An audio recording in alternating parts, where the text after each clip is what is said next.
Hi guys, welcome to the session. This is Prakash, math tutor. Let's solve the question which I have written on the whiteboard.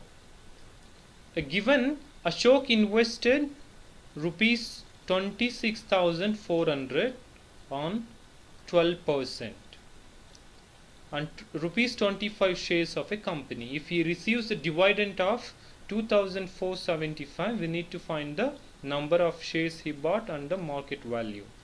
So given dividend is 2,475 rupees and let x be the number of shares. So dividend is equals to number of shares into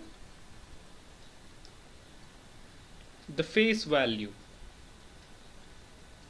into rate. So rate is 12% here. So the number of shares we need to find.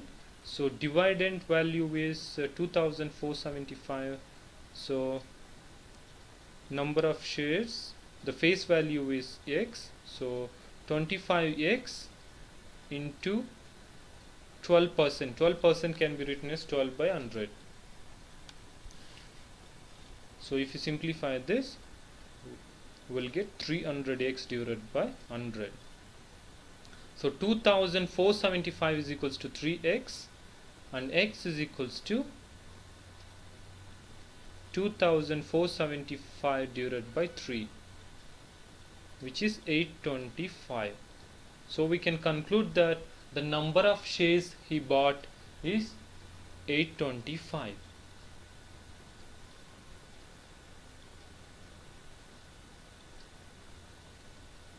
Let's move to the next part now. We need to find the market value of each share.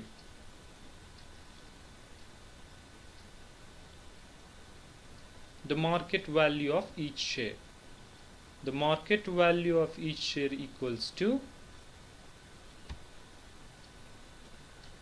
investment divided by the total number of shares.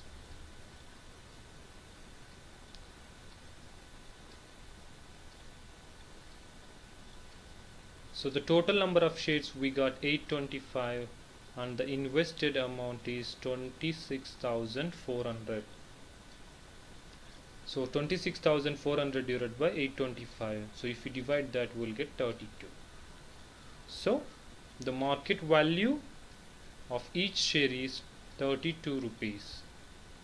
I hope you understand this question. Thanks for watching.